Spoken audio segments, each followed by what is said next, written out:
Welcome back, everybody, to Late Night at the Movies on the Late Night Chat Network, your first stop for pop culture talk. This is episode 73, and we're discussing planes, trains, and automobiles here today. And I'm your host, Nico, and joined with me today, we got Julie Mack. Of course, Ego would have the hard copy. Of course, Of course. And JT.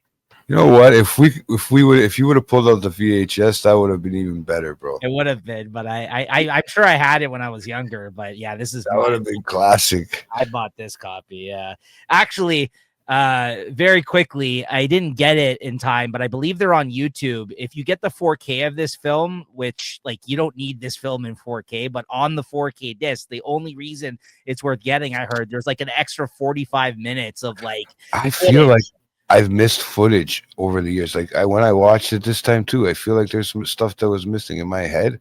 Well, I feel like the scenes went longer. There's a bunch of other scenes that they filmed that didn't make the actual cut for the theatrical release that are, I think you can see them on YouTube. I've looked them up before. I think most of them are on YouTube, but that on the 4K disc, I've heard like there's an extra like 45 minutes of like actual like scenes and extra material on there. That's worth getting for anybody that really loves this movie. So, you know, Black Friday sale, maybe there'll be something out there. I wouldn't mind owning that just because this is my pick and I love this movie. So yeah, we can get into it here. This is very timely, this pick though, as well. But this is one of the timely picks for this show where I was going to pick this movie at some point anyway. So it actually really just worked out this year that my pick was coming up around American Thanksgiving. We're in Canada, all of us. So our Thanksgiving is in October as opposed to the last week of November here where they have their Thanksgiving.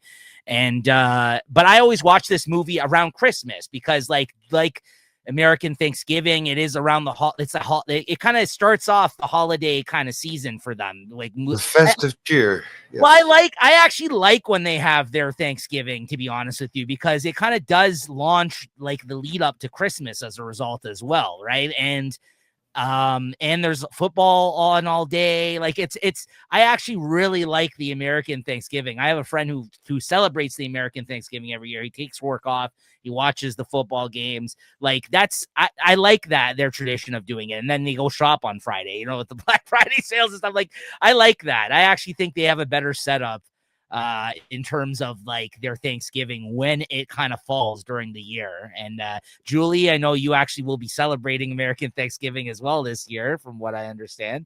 Yes. So pray for me that it all goes well this time and I actually make it there on the day that I intend to. Oh, I bet you will. And speaking of that, shout out to Parth, who was our guest on the last episode. A fellow American here that you'll be joining on Thanksgiving, and who joined us for the last episode, who did Django Unchained. So for his pick. So if you guys missed that, make sure to go check that out in the feed. It was me, Julie, and him. But yeah, his second time on the show. That was a lot of fun. So yeah, kind of his third. Well, yeah, he jumped on for he killed the 1-2. He's done more than Max. And then he came on for what did he do? He jumped on the commissioner. Commissioner, that's right, for draft. That's right. Right. So there you go. He's been on a bunch then at this point. So but yeah, so this is a John Hughes film. I think it's 1987. The year I was born, actually. Oh wow. Yeah. Bro. You guys started masturbating that year. You did. You're that old, AJ. Very nice. Seriously, I think it was like 6. I figured out that I could get a boner. It was 87. You're right. This came out in 1987, and it's a John Hughes directed film. I think he also wrote it, if I'm not mistaken. This is like in a long line of...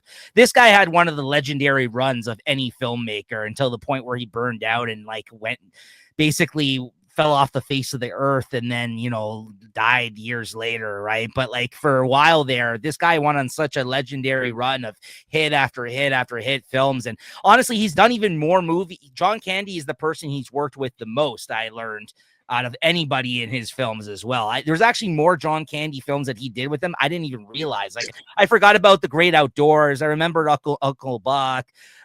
He also was in a cameo, and I think the first time he worked with him was prior to this, when he worked with him in National Lampoon. They actually brought him in to film a different ending for the movie where he plays a security guard, National Lampoon Vacation, the original one. He wasn't in the original film, but then they brought him on to film an extra scene because apparently the ending didn't test well with audience first time around. So like we're kind of showing the film before it had a little wide theatrical release. And so they brought him in and they filmed a different ending with him as a security guard in Wally World. And basically they get there and it's closed. So Clark Griswold there takes out like a gun and forces him to basically go on all the rides with them. But it's a small little scene in that movie. But then obviously he went on to star as the leading man in lots of his films. There's also, a very young Macaulay Culkin was with him in Uncle Buck, right, as well, prior to Home Alone.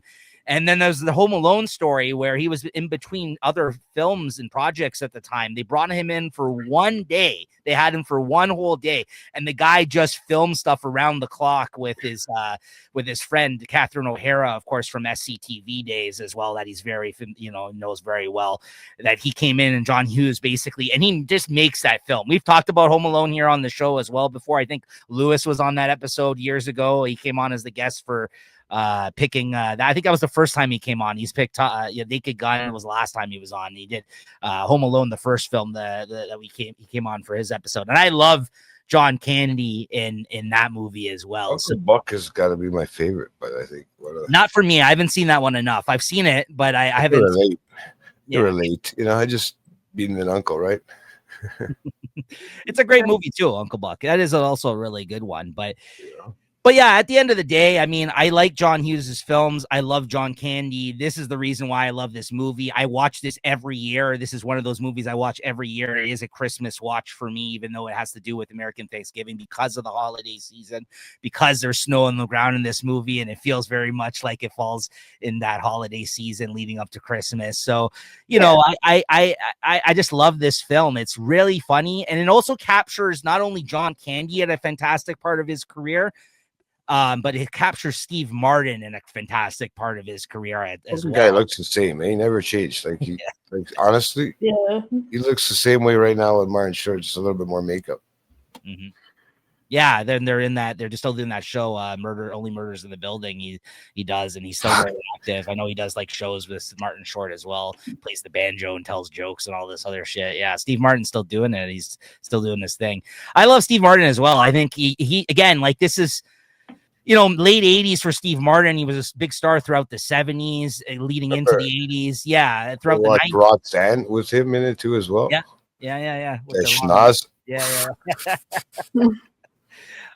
We also talked about one of my other favorite movies of Steve Martin. Me and Jay did on the show here, The Jerk. In the 70s, right? So like, it's like every picture. It's like, is he real? It's just everything's the same. He looks the same in every fucking thing he does. Yeah. He's had gray hair since he was a young guy. 10? Yeah. Like, seriously. So yeah, I think I looked it up. There's like several times that he's been in John Hughes films, though, John Candy. Also, I do want to give a plug here at the start of the show to mention that there is a great John Candy documentary out right now. I think it's on Amazon Prime is where it's streaming. It's called I Like Me, which is a line from this film. Life Likes Me. Sorry. Yeah, when he goes off on that rant. So that documentary I recently watched as well.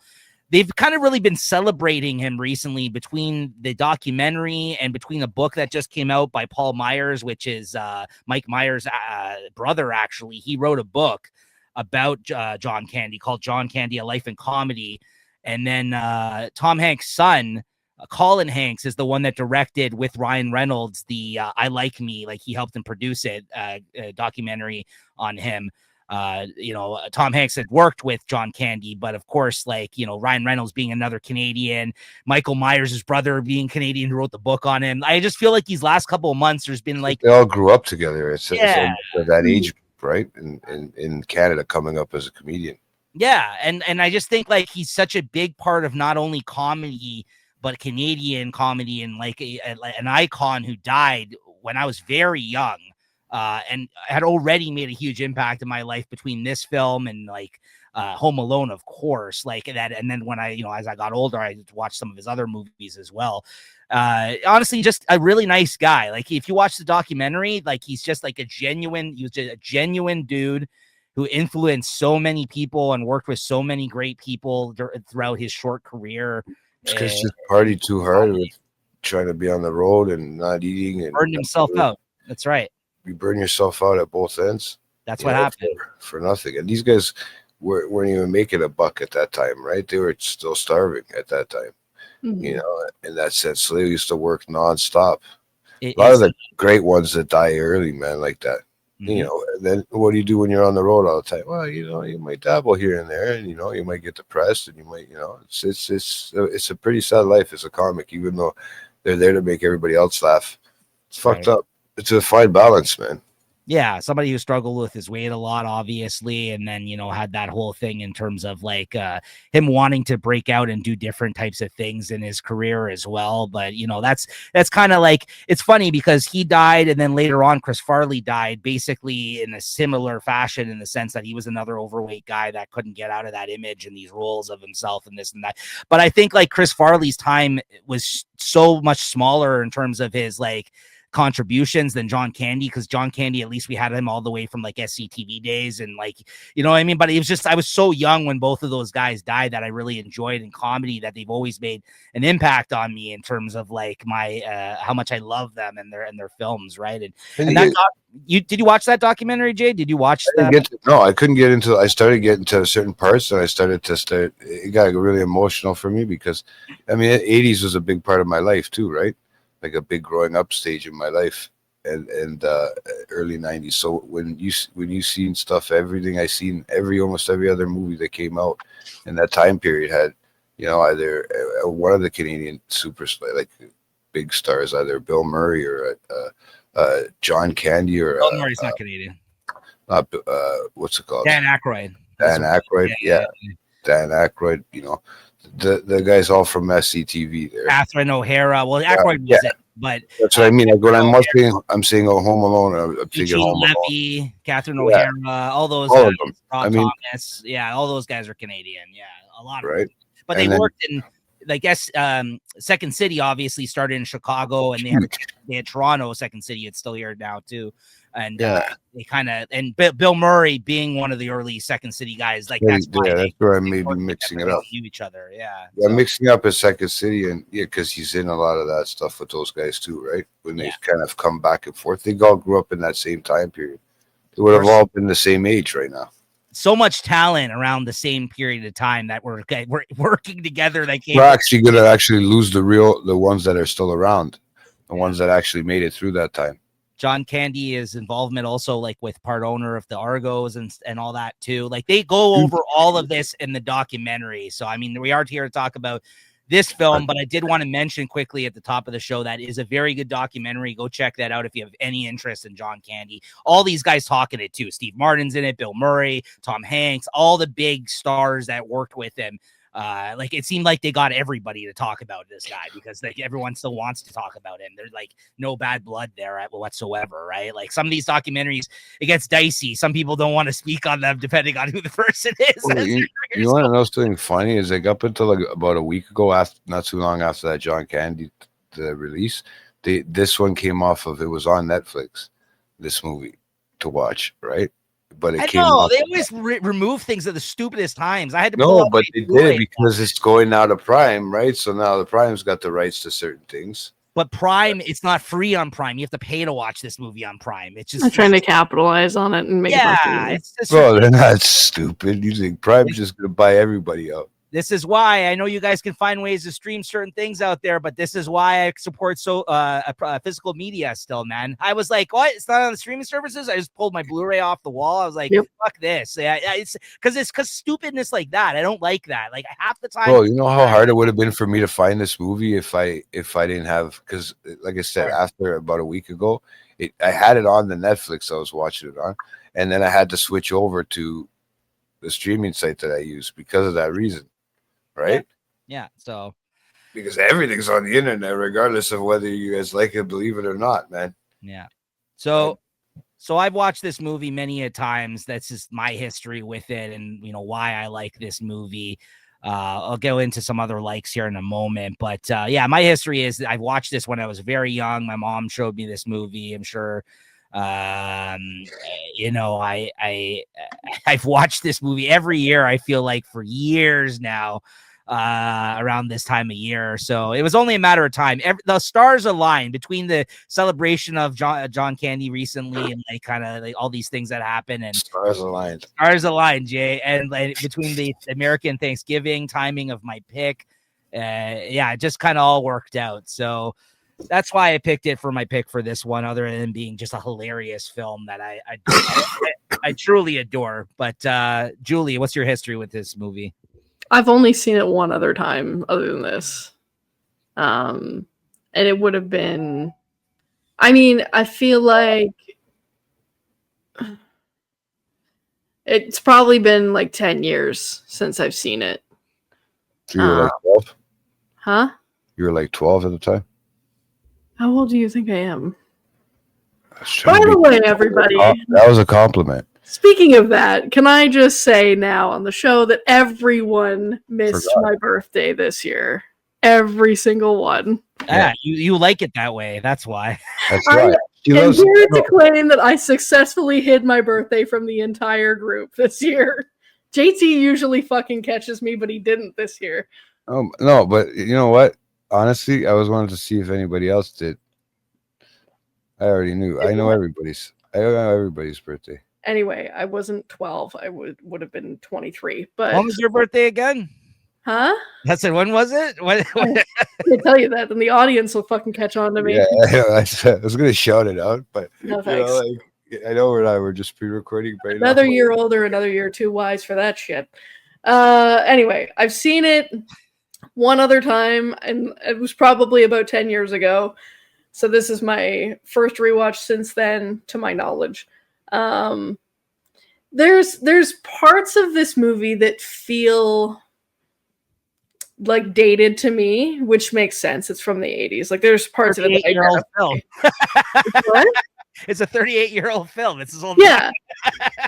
Understood. But no, my point being that like it's mostly still kept its charm, but like the parts that feel dated to me are like in the communication style. Like obviously the soundtrack is incredibly 80s. Also, it's incredibly John Hughes. We'll get into that. We're gonna get into that. Yeah. But like the interactions between the characters and like all the characters, like the whole communication style of everybody, there's parts of it, particularly with Steve Martin and John Candy, that feel a little dated to me, but it also feels like kind of subdued for an R-rated film. Yeah, that's worth noting as well. This is also a rated R John Hughes film, right? Yeah. And honestly, I feel like the only reason it has that R rating is for that one fantastic scene of Steve Martin, just the meanest I've ever seen. Like Steve Martin's always a grouch and stuff, but like he goes full on rated R like Steve Martin in that scene, and it's like one of my favorite scenes in the whole movie. I mean, we'll get into it, but I quote that scene all the fucking time. I love that scene. That's the only scene where it breaks into modernity for me, that it's like this outburst at the airport is when it sort of like, oh yeah, this is still fucking relevant today.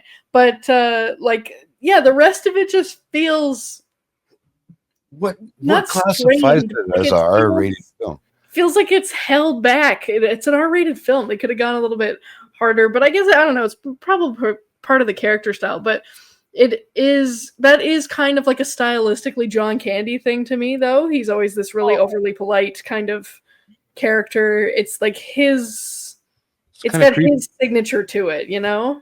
Well, here's the thing.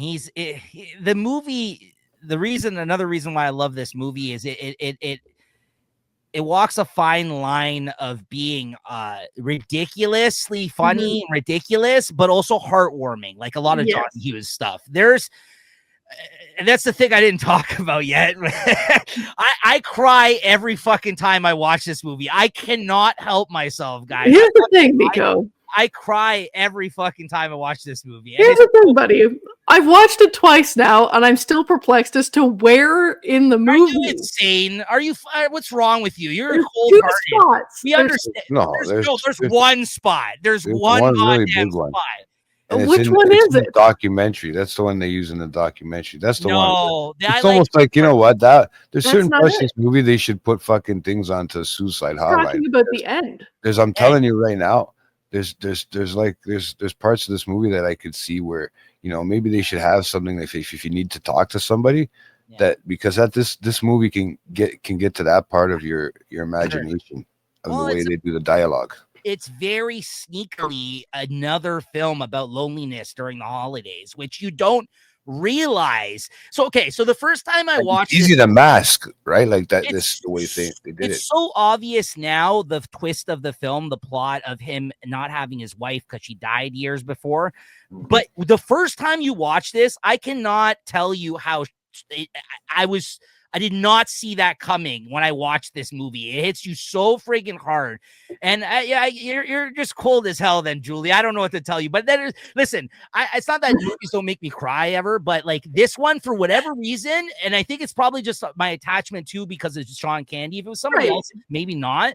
I mean, it sets it up for you right at the beginning. If you really think about it. But Jay, I know what's coming every single time. I even try It's a gut punch every time, and it's so like it's almost like corny the reveal at this point. The lines and the music that they play underneath it, but it gets me every single fucking time. Even upon this watch, I cried watching it, like a tear down my fucking eye because it's so sad when he like. See, I'm trying to talk about it now. Not easy, bro. I cry on the show. This is gonna be. Oh God! What do you mean you don't know which part? Yeah, there's that. There's two spots where I was like, this could be it. No, but it's the part where he comes there at the end and he says, like, he's like, "What are you doing here?" He's like, "I have no like where to go. Like, my wife died 8 years ago. It's so freaking sad. Look at me. It's so sad when he reveals that because he's like reminiscing on the train. Just literally, like, because it makes you realize he just needed a friend the entire movie. Right, but he was crying out for help. He's like, JT. You're like, what's wrong with this fucking guy? Oh, this is why. This is why it's too close to real life. No, it is. It is. That's why it's so good. That's beautiful. Yeah. It's you know what? It's this movie is almost like it almost, if you relate it to John Candy, it's almost like a cry for help. Sorry, I'm laughing at his wine glass. It's a Thanksgiving, and really, it's to be thankful for being there for him. Really, Steve Martin, regardless of what he got out of it, thank you for being there for him, and that at Thanksgiving, at the holidays, because the fucking guy's alone for the last fucking 8 years. Yeah, it's not because it's like I was gotta bring trust me, we're getting old. We're getting older, man. You gotta remember, we're in the adult category now by default. So I fucking hate it. But no, but just the reveal that this guy is like alone, and like the guy didn't realize because he's so wrapped up in his own shit. The whole movie and work then, like, every fucking day. Like, in the empty fucking train station. It gets me every fucking time. He's like, what are you doing here? And he already knew, like, he figured it out already when he asked him that. He's like, I have no home. Like, that's so fucking sad. I'm sorry. I completely forgot the twist, and it still didn't get me. I don't know. I completely forgot. I don't know what to tell you. It's sad. It's sad because it's like, and, and it's heartwarming at the end when he brings them to like his home as a result of that, right? Because that's how he becomes Uncle Buck, dude. Well, you know what? I was wondering. I so feel like, okay, it's that type of 80s vibe because that house that one that they showed you as Steve Martin's house, it seems to feel like it's the National Lampoon's fucking one. Right, it's the fucking Home Alone one. It's the fucking. It is. Yeah, I know. It's all of his your typical white America house. Exactly. You could actually afford something somehow like that. Imaginary, like seriously, like everybody owned one like a Griswold. This film, yeah. But like when you like boil it down, though, it's such a roller coaster for me of like emotion that he could single-handedly make you laugh and just think like he's so funny in this movie. And then the guy brings it back around and has this moment at the end of the film. And I've heard other people talk about this, like stars on it's the gut punch thing. Like that. Well, no, they said like this is why comedies don't get respected when it comes to awards. Or like if this was not a comedy, he would have won an award for his performance in this movie. People have said this, like other actors. It's so true. He's so fucking good because he not only has to make you somewhat think he's annoying Steve Martin, and he's such a dick to him in this movie throughout the film. But And stupidly, it's so Right. like he's slow a little bit, you know. but he's also lovable, but you could also see half the time why he's annoying. So not only did they have to make you feel for him in that way, then it's going to make you feel bad for him after when you learn this thing about him at the end of the movie. He's like right? a Ned Flanders, yeah. Yeah, and there's been like so many films that have taken this. I don't know how he's like Ned Flanders, but okay. But yeah, he's got the no. But I mean, he's just I was just annoying. gonna breeze past it. yeah, annoying. let's just keep going. I don't But know. anyways, Maybe it's the mustache. no, he's not his neighbor, and anyways, sure. But yeah, yeah. So that's why it gets me. I didn't cry. I might even teared up here talking about it, but I didn't cry. But it gets me. It gets me every friggin' time. It's because of that though. It's just it's so sad. It's so sad to be alone on the holidays. And like yeah, it's a good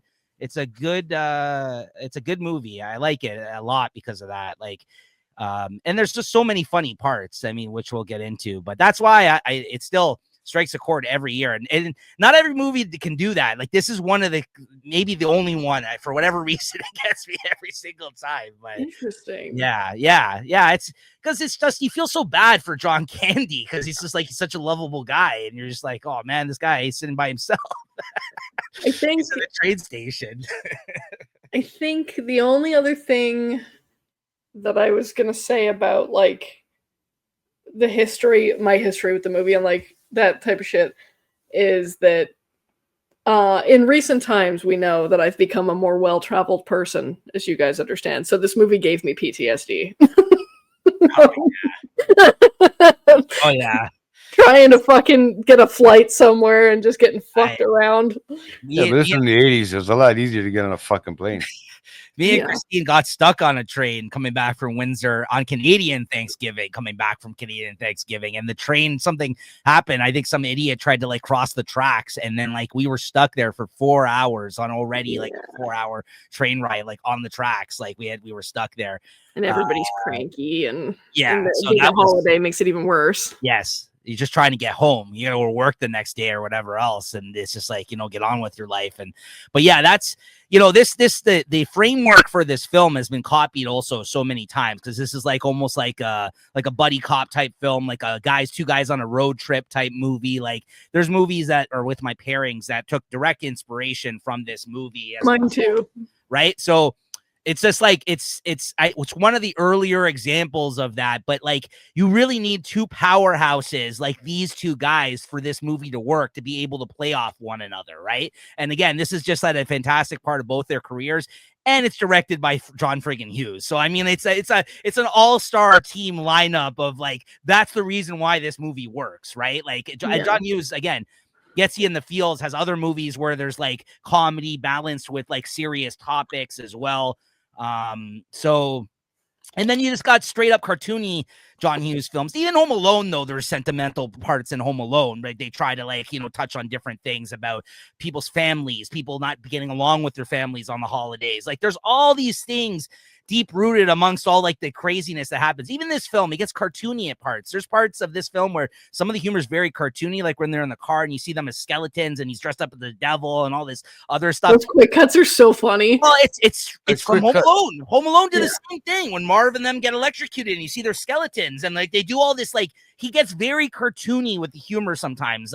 Christmas Vacation, like there's all kinds of like this, like I like John Hughes humor, but sometimes like for some it can come off as cheesy. I get it, like some of the humor, like, but for me it just works like 100%. Like I love so many of his movies, and a lot of his movies there's a whole period of time where he just focused on holidays, like look this Christmas Vacation, he was involved with Home Alone movies, right? Like so he was just doing like a bunch of Christmas shit at some point of his career, it seemed like.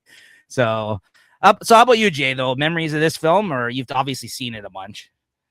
I've seen it a couple times. Yeah, I know I did growing up. But I feel like I don't know why. I feel like there was parts that were the scenes were stretched out longer before.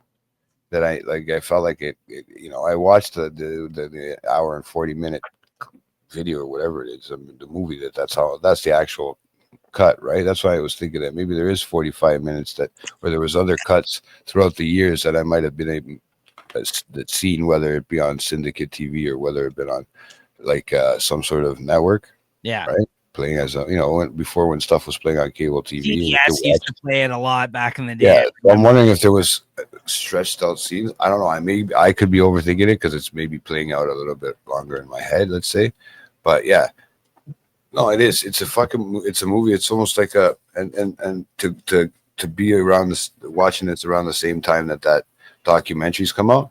I mean, it makes you. That's where I said I can't see, first of all, where it has a rated R factor to it, but I mean, really, at the end of the day, I don't see that twist. They dropped the F-bomb like 10 times in that one scene where he yells about Yeah, the rental car. they- They do it in TV shows now, then they think they have more of a limit now. But it's not just one. He says it like 10 times in that scene. That's why. I think it's the number of times he says it. If it was It's once, just they could probably freak get out. away with PG-13, right? But it's because of that I think he got the R rating, right? So, which kudos to them to go for it. No, but I mean, it's weird rating systems. I just find that weird, Yeah. right? So, but no, I get what you're saying. Yeah, no, it's always a great watch. It's always 19 times. There you go. She just counted it. I mean, she's got to use two hands too. I'm not the only one. But no, it makes you feel like any of those friends that you have that want to fit in or that are trying to, and you can almost see that it's almost like a shout out for that extra mile. You could see it right with this. But Steve Martin, just like any other fucking person these days, they're just caught up in life and not realizing what else is out there, what you could be, that you don't have, right?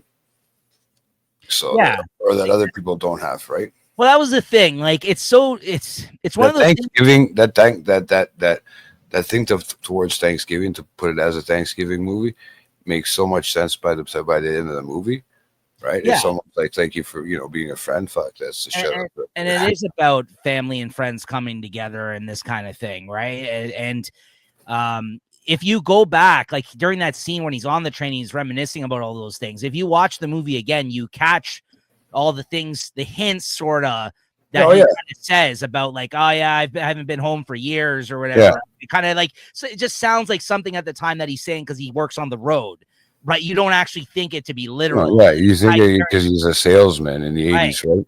right? And So he's that's carrying something around that his kind of- wife's photo with him beside his bedside, but you're like, oh, this guy clearly just loves his wife, right? Like, you don't. Yeah, but I mean, who does that? I thought about that too, right? Right. At one point, I'm like, I mean, even in the 80s, yeah, okay, you didn't get to carry your phone. Right. There's no cell phones or whatever, so you couldn't just look at a picture or photo. I mean, but to put it on the side of the nightstand and to, Right. It's It's pretty clearly obvious once you know the twist of the film, but I swear to you, the first time I saw this, I never saw that coming. And it's still effective, I feel like, even though you kind of know that that's the case, because, like I said, clearly for me at least, because it does make you think about like all the things this guy is taking for granted. And meanwhile, that's why this guy was so happy to have him as a companion, to the point where he literally helped them get home. And he just wanted to spend time with somebody before he's literally sitting there in the train station with no money, nowhere to go, no plans, no family. That's what I mean. Like, so you really understand. almost like he was holding on. Yeah, he was You trying to hold understand the on. character a little bit more after that, like why he was doing what he was doing and like enjoying life for what it was. And And in that way, it kind of forces a rewatch. Well, you know what? Like, too, even at the end of the day, I mean, he still also, he knows that Steve Martin's being sort of a dick. He throws those little comments in here and there about it, right? But it's just not just a character that he's playing as being sort of a dick. And like, open up your eyes, buddy. There's more to life out there. it's so hard though to cast that role. This is what I'm saying though. You need somebody that you can find annoying but love at the same time. Like, it's I don't think you can, but with like a guy like John Candy, I don't like the way the character he played in this. I don't think you can find a person like that unless you have your own issues inside. I don't think you can act that role. It's hard. I don't want to. I don't know. It's a fine line. There's a lot of these comedians I know, like they have like dark kind of like, you know what I mean? But I don't feel that way about John. I watched the documentary. I honestly never got that as much from him. Like the one that he's got demons. Everyone's got like a lot. I guess a lot of people in comedy do, but I don't know. He just doesn't come off that way ever, honestly, like to me. But that's why I think it's but he's got range. The dude can like he's got range. Like it's clear that he's not just like a skit actor like on an SNL type of thing. Like the dude's very good. Yeah, but he got trapped in that skit acting sort of thing too, Yeah. right? He might have wanted to go in a different direction. It might have turned out to be a little crazy, like a Jim Carrey turned out to be, you know, because once you get trapped in that comedy style genre, it's hard to switch off for that role, Yes. right? Or try to get you to, you know, you don't want to be typecasted either as that right. friendly, goofy uncle guy. Which he was, right? But he just did it so well, right? I feel like I just think if the roles were reversed, Steve Martin wouldn't make me care about him in this film if that was his role. If the roles were reversed for these guys, I 100% think that John Candy would maybe pull off that role, even though I don't like to see him act like a dick, but I've seen him kind of act like even in like Uncle Buck,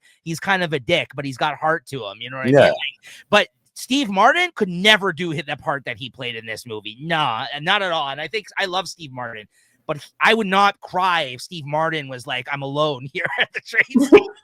I'm sorry. It's true. I know. He's whatever. He's so good at being just a dick in his whole fucking, even the way he the character he plays. He's a nice guy, but just the character he plays, that role, he's so good at being just that dick, white American, white guy that you just want to, businessman that doesn't give a fuck about anything but the numbers there on the I mean, he cares about his family, obviously, but even that part at the like in the airport, you could tell he's like, yeah, sir, you know, please, like, leave me alone. Like, you know, I'm trying to read my fucking paper here. Like, yeah. Leave me alone. And then yet you go on a fucking adventure with the fucking right. You know, which he very much doesn't want to do every step of the way. So yeah, I mean, you know, I think I pretty much stated why my likes of the film. Like, I just think it's also interesting seeing a lot of like the cameos in this film from everywhere from the 6 Degrees of Kevin Bacon. Like you see Kevin Bacon in the first few minutes of this movie when he tries to leave the office, and you see a lot of John Hughes regulars. Like the guy that's in the office with him at the start, I think that's the Ferris Bueller dad, if I'm not mistaken. And then you see Ben Stein. Eugene Levy in this one. What's that? Wasn't Eugene Levy in this one a little bit? No, Ben Stein was in it. Eugene Levy wasn't in this. Yeah, Stein. Yeah. Ben Stiller's. Bueller. Like a bunch of the guys you may not know their names, but like have been in other John Hughes films or in this movie. Like there's a lot of very that guy. Like you see a lot of them in this movie along the way, right? That are a lot of fun kind of, and the Kevin Bacon thing, which is just so random too, right? That so you see him, a very young Kevin Bacon there at the start of this film too, right? Which is a lot of fun. But yeah, that's pretty much, and I just think it's funny. I mean, when we do comedies on this show, and I just realized, actually we had Django Unchained between the last comedy that Jay actually picked as a pick. But when we do comedies on these shows, these discussions just turn into like a dumping grounds for scenes and quotes. So that's gonna be a little bit extensive here. I mean, that's the meat of this film, but that's why I wanted to start off by saying that thing about the scene that's so pivotal and important for me of this movie is. This is not just a normal comedy by the standards of like, you know, these buddy comedy type movies of this era or of John Hughes, but it's the crux of the film is the emotional part for me. Like that's what's so important about this film for me and the time and place and what they touch on about the holidays. Right. So another new one that's like that I really like that's just came out a couple of years ago that has to do about like loneliness around the holidays is The Holdovers. Have you guys watched that film with No, I'm aware of it, but I haven't seen it yet. JT's boy, Paul Giamatti. I definitely suggest checking that one out. As someone who's been like that around the holidays and doesn't like it, Jay, I mentioned this to him a couple of years ago, and he's like, I don't want to watch that shit. Too close. But it's very good. It's about a school teacher in Boston that gets stuck at the school with the students that didn't get a chance to go home for Christmas, and he's kind of the one who's tasked to stay at the school with them. And Paul Giamatti, again, an all-time grump, just plays like a grumpy fucking guy that hates the holidays in it. And then you kind of see like the story evolve from there, right? But it's another like heartwarming holiday movie that takes place around Christmas. That's like a modern classic, in my opinion. Like it's really good. I own that movie now too. I'll probably be watching that this year because when I watched it the year it came out, I was like, oh, this is. I didn't know it was that type of movie. I just heard that he was really good in it and that I think he got nominated. I don't think he won, but I think he got nominated for it. It's really good. But anyways, I'm just going into depressing Christmas movies recommendations. Yeah, it's your time of the year, buddy. Yeah. Well, it's that in the Hall of Fame, and then it's a Wonderful Life, of course, at number one of depressing Christmas. Yeah, I fucking want to hang myself after Wonderful Life. But by the end, it's like it makes you appreciate what you have. That's the whole point of that film, right? Yeah, like, after I hang myself, what's it gonna do for me then? This one made me feel more better about me. Okay, I can make friends. I don't really have any dislikes about this film. It's pretty near and dear to me for the fact that I watch it every year. So it'd be very hard for me to pick anything out of this that I dislike. To Julie's point, I get it. Obviously, about the things that some things maybe it feels older, the film, because it is, and maybe hasn't been as look at K car in the fucking left there. Like, really, who drives like a Woody K car anymore? That's just fucking crazy, dude. I mean, it wasn't that. It was yeah, like it's obviously car on top of it, the 80s, but it was about the dialogue. Interesting, but it breaks into relevancy for me at that car rental scene that I'm like, okay, all right, here we go. Yeah. Now I know it. Now I know what a car rental Steve is. Martin he's too restrained. Yes. Well, he's a nice guy, and that's just who he is, and that fits for him. It was Steve Martin but he also had this kind of like germaphobe quality to him. It was like, yeah, that's Steve Martin. That's me nitpicking. It's not even a dislike. Yeah, that's fair. That's like what he does with Martin Short. He does the exact same shit to Martin Short. He's that pain in the ass, the jerk. Steve Martin can also, though, play goofy as well. Yeah. In that movie, The Jerk, you do see both sides. Oh, yeah. He's an idiot buffoon at the start of this movie. And then throughout the film, he becomes an asshole by the end of the film. Like, that's the whole point of that movie. He plays both really well, but I just don't think, like, he plays it as heartwarmingly as John. And I think he throws into an ad-lib, too, as well. I think they start to do their own stuff, right? Like, because they're used to comedy, right? That's why there's so much footage that they cut from this that they did. Yeah, because it could be dorky. It was kind of like, and because he knows that John Candy comes from that sort of improvisational background, they definitely did do a bit of that. Off each other. Oh, yeah, for sure. Steve Martin talks about it in that John Candy documentary, how he basically felt very like he at first it was like an intimidating factor for him to be in this film with him. And then he was just like, he's such a good supporter in comedy, he says, is that he gives so much, like, with his role to the other person to play off of. Like, let's play, like, let's get into these characters. Like, he's very, because he comes from that background, he just batted out of the field. Improv kind of. But he's so good at underhanding it. Like, but that's the improvisational. That's the thing. He can be laid back too, as well, if he needs to be, right? Like, that's what's good about John Candy, and a lot of his collaborators in that documentary. They say that, right? Well, he's very good at reading his other people that are around him, right? So he knows that, okay, if I set them up for this, they might be able to pull this one out of the park, right? And just set up the line crazy, just the way I vision it in my head. Like he has his own vision of the way his comedy comes out, and if he can get the other person to feed off of it, I think that's what just made him who he was, really, as an actor. Right. Yeah. No. Well said. He didn't have to be that. He doesn't have to be the main role, right? He can always be that supporting actor. Even John Candy too, that sets up that main role to be the star of the show. He's in Home Alone in like 3 scenes in that film, and he's like on screen for maybe like 5-10 minutes, and he steals the fucking show. He steals the fucking show in that scene. Again, like, Catherine O'Hara is just like, she's in the documentary talking about it as well. Hey, she's just like, she loves him. Like, you get, that, like, fuck. Adored him. Yeah. Like, yeah. He just like, they can be brother and sister in that sense. Like, well, that's what she said. She said he got to play the fun character in that. And she was kind of, she couldn't do much as her role in that, with him. But like, again, that's another scene. They have all these fun scenes in the van that they filmed. Because you forget after Home Alone too that she's so fucking funny as a comedian too. Yeah, I absolutely love Catherine. I mean, she comes from the same place that he does in terms of their comedy, right? That's why it's so good about her as well, right? So, any dislikes or likes for you guys though that you didn't mention? Like I said, I think I got more likes now that it's an older movie, only because some of the nostalgic parts of the movie that, you're never gonna see, like you hear Julie saying stuff like, "Oh yeah, look, they didn't even have an internet."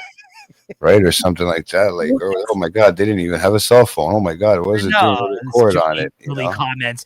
This doesn't aged well. It's Young fucking 8 generation. years old. This young generation days. I said the dialogue. He's hung up on the wrong thing. No, my boy's trying to back me up here. Julie. How dare you come on the show and say that? I'm trying to give you compliments. Those are like nice compliments. I'm trying to compliment your age, as where you're talking to a white old man, like about a fucking movie that's from the 80s before Nico was even born, like in a sense. Like, really? This is my sweet spot for comedy eras, though. Like, I love the 80s films. They're so I love 80s films. We have 80s films, 80s television sitcoms. These 80s films were just longer versions of. It was great, man. The 80s were fucking so funny when it came to all this stuff. What were you gonna say, Julie? Sorry. It just, he always goes on about like all three of us are millennials.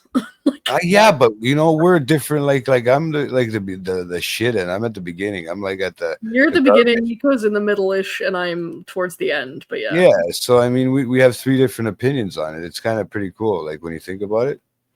Yeah. Like, I'm still into. I remember seeing these guys like come up in the 70s stuff and all that, right? Yeah. And then you see them now in the 80s, and now fucking Steve Martin's still going proud in fucking 2025. You were also born in the 80s. What the fuck are you talking about? I remember I remember seeing them come up through the 70s. No, you didn't. No, because I seen skits from them and shit, because they were always being watched around. Right? I remember they were on VHS. It was no streaming. You had to see that. I always got to see the older. I'm aware, Jay. Yeah, older porn, older everything. I mean, it was. That's kind of the interesting thing too. Is like the 3 of us have grown up in this era of really everything exponential rise in tech. Like, yeah, like you're all the way up here. Well, that's the thing. Jay's right in the sense. Jay's right in the sense that even with our age gaps, there's major changes that you didn't experience for the other person did. Right? There's like stuff that we probably know of. Like him and my cousin, they did stuff with the internet before I even knew what the internet was. To be honest with you, like how they even get on it without dialing it up to a friggin' weird number, right? Like these guys with their old school podcasting and all that crap. It was, they grew up in a different time, even just 5 years, 6 years ahead of me. Yeah. Right. But yeah, okay. So no more likes, dislikes. So I guess we'll get into the discussion of the favorite scenes and quotes then, which is like so listen, for me, like I'll start us off here. This is like a 3-tier scene, this movie. There's 3 major scenes in this film for me that I feel are the funniest. There's all kinds of great scenes in this movie, in my opinion. I find it to be a very, very funny movie, and quotes. But for me, there's the 3 major ones are the car rental scene, the scene with John Candy dancing in the car to the song and then catching the whole thing up on fire, the jazz song, the Ray Charles. Yeah, and the emotional scene at the end. Like the other scene's good too, where he kind of has that "I like me" speech, because obviously that's stuck with people and is a very great scene as well. But those are like, you get like, that's the best Steve Martin scene for me in this movie, is him freaking out at the budget car rental place. And you get I think just a great way to showcase John Candy's physical comedy with the thing in the car. Like I just think that whole thing where he's like doing the piano on the car and he's dancing and then he gets his things, his arms stuck in the seat, like just a great display of like very funny physical comedy that, again, done wrong or done by somebody lesser than, I feel like, the comedy chops of John Candy could be really crappy, like, and just stupid, honestly, that scene. But like, he just plays it off so well, in my opinion. And then you get the emotional scene, which is, like I said, the best, I think, just a culmination of everything, that the journey that you kind of go on with these guys, and like the emotional gut punch at the end of the film, which ends in a heartwarming scene with him coming to the house with that song playing, "Every time you go away." And then he's like grabbing his gloves and he's like looking all bashful. he's like, oh, and like his wife like looks at him so lovingly in that scene. It's a weird scene to end on, like a Yes. weird frame to end on. It is. It is. It very much is. That one kind of is. I agree with you. It is an awkward end to it, but you know, again, that is 80s movies. It literally just ends either with somebody running down a beach and then freeze frame. Yeah. or you get this one where he's just basically like a close up of him being like all embarrassed, like, oh, these guys are letting me into their home, like, and it just ends. It's like a callback to like him watching the two people make out on the bus. And John, yeah, exactly, yeah. And then John Hughes has done them both. I mean, Breakfast Club, he literally runs down the field and jumps in the air with a song playing, and then it just ends, right? Judd Nelson. Like, very 80s. Right. So I love it. That's what I mean. That doesn't work for everybody. I love it. I mean, I get, you know, as a child of the 80s that watched all these movies when I was young, as a result of, like Jay said, them being on VHS, and you know, you wouldn't know anything about that, Julie, but apparently not. No, yeah. You've only seen them in museums. You've only seen those in museums, Julie. I used to have like so many VHS. I'm fucking with you. I'm trying to be. It's complimentary. My first DVD was Finding Nemo when it came out in fucking 2001. It's fucking DVD. Yeah. I don't even know if I remember how. Yeah, that was like when I was 10 years old almost. So I had a lot of VHS before. The most like 80s thing that stood out to me in this watch this time around was the fact of the reference of the automatic bed with the vibrator. Yeah, the coin operated bed. I was thinking I wanted one right there at that moment. Yeah. I remember those, bro. Those were fun. Yeah. You ever been on one of those, or a water bed, Julie? You ever been on one of these? We had a water bed when I was a kid. I had a water bed in my home too at one point. Yeah. Yep. Whoever fucking came up with that fucking idea to put a hose through your house? What a pain in the ass. Yeah. Like seriously. I thought about maybe putting fish in there, like I seen in Freddy after, you know, like how the hell would you get them out once they're dead? That's the problem. But that's like a joke that would only work during this era when he's like, oh, sorry about those beer. It's so funny because they just throw it in while they're in bed, like random. It's like, you know, the wife. But that's what I mean. That must have been improvised or something, because like you don't even get that scene. You just see him. Maybe it's in the extra stuff on YouTube. Oh yeah, that maybe he's part of that though. You're right. Yeah. Oh, because sorry. You wouldn't even know. Like, what do you think was going to happen with an automatic, like, vibrating bed? Yeah, but you don't even think about it, because he doesn't say it's wet until after he says that. Now I'm sitting over here on a wet bed or whatever. Like, you never even see. I think maybe when he sat down and put it in, that's when he put the beer there. But you don't click in until he says it afterwards.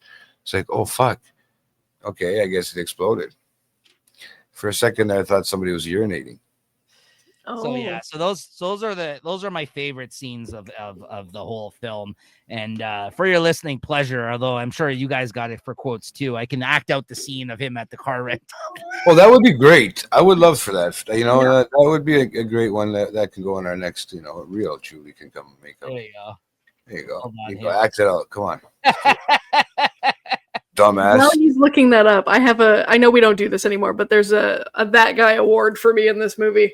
What's that? The kid, one of his kids, the kid with the bowl cut. Did you recognize him? Oh, he's the Mrs. Doubtfire kid. He's the son. Yeah. Yes. And also the woman at the car rental place is from something too. But she's in things too. Yeah. There's the old man too from what the fuck's his name? Dylan. What's the fuck's name? Larry Hankin, I think his name is the old Dylan Larry Hankin. What? Oh, Larry Hankin. I was saying for somebody. He's Doobie in this one, but he's fucking from I think. The one in the car. Yeah, Doobie. But where's he from? Like, there's other movies too. He's in other things too. Yes. Hughes Films. Blah, blah, blah. He's 87 years old now. Yeah, he was in Home Alone, all that shit. Yes, he's the cop. Hey, hi, man. Billy Madison, bro. Yeah, he's the cop in Home Alone. Hyper on line 3, or where we go. Yoda falls off of the bucket onto the phone. He's in Breaking Bad. He's been in a lot of stuff. Yeah, he's been in a lot. He's guy is one of those guys that just pops up in everything with that crazy hair, dude. Yeah. 87 years old. Holy fuck. So after the scene is when he goes to the car lot to pick up his car rental. The car rental is not in the spot that he's supposed to pick up his car. This guy has no luck in this movie. And then the bus that takes him to the parking lot because it's like far away from where the airport So is. they are now, yeah. The way they work, yeah. It drives off and he isn't able to get back on the bus. So this guy has to hike it to the car rental spot. That's all the way. He walks across the tarmac. The whole It's deal, like us right? going in there. It's like us walking the football field fucking parking lot. He has to cross the freeway and he's all wet and he's got like no shoes and he's just like he's all dirty and he like walks up to the car rental woman. She's on the phone and then she like takes a look at him. He's like, whoa, what the hell? All right, I'll talk to you later. Yeah. Welcome to Marathon. May I help you? Yes. How may I help you? You can start by wiping that fucking dumbass smile off your rosy fucking cheeks. Then you can give me a fucking automobile, a fucking Datsun, a fucking Toyota, a fucking Mustang, a fucking Buick, 4 fucking wheels, and a seat. The way he like stretches it all out. Like, I really don't care for the way you're speaking to me. And I really don't care for the way your company left me in the middle of fucking nowhere with fucking keys to a fucking car that isn't fucking there. And I really didn't care to fucking walk down a fucking highway and a fucking runway to get back here to have you smile in my fucking face. I want a fucking car right fucking now. He's like, oh, may I see your rental agreement? I threw it away. Oh boy, what? You're fucked. And then like he cut the scene. I'm just like, I love that fucking scene, but I love it so much. I laugh every fucking time. Like, I've never seen Steve Martin drop that many F-bombs in the movie. It's so good, man. And just like how miserable he is in that moment, like you totally can relate to what that guy's going through. You would have that fucking reaction to someone smiling in your face at that point. You'd be like, get the fuck out of here with your smile. Yeah, no you guys fucked me. But just the way that she relishes in knowing that he fucks himself because he threw the fucking agreement away when he got left there. You see him throw it on the ground and he just never goes to pick it back up during that scene, right? And also for likes, which I forgot to mention at the top of the show, Julie did mention the score, like the music. Mm-hmm. There is a brilliant use of "You're messing with the wrong guy" mixed in with like a techno. Yeah. And it's cut into that one song. They play it like he yells that out at the start when he's like the cab gets away from him, right? Yeah. He says you're messing with the wrong guy. Then later on, they mix it into a song when he's going to the car rental. It's like a DJ's like mixing it in or something. It's like a techno song, and it's got like reverb on it. Yeah. You just hear all these like techno noises, and it's like you're messing with the wrong guy, like mixed into it. Have you heard the song? You heard it in the movie, Jay, but it's at the end of the movie they also play it. It's a hit, bro. I love that song. It's a what song is it? Why can't I might have to play it at the end of the show. I know we don't play music on here anymore, but whatever. It doesn't matter. We're not monetizing at this moment, so maybe I'll play it. But yeah, what do you guys got? That's I'll start with those. Julie? What, for quotes? Quotes, scenes. Hey, why don't you after he lights the car on fire, after the car fire, is that I feel like a whopper, turn me over, I'm done on this side. Yeah. They have so many the problem is it's such a quotable film, like the scenes itself are just nonstop quotes, right? So unless you're pulling it out of every fucking scene, it's kind of hard when you're just trying to write down one fucking liner. Like Nico had to write down a whole scene there because it's literally one directly. No, I had some help. I did pull that one off the internet. No, yeah. No, I know. One I wanted, and then I was able to find the longer like ones on the internet. Yeah, so I did your guys' method of actually looking at it up.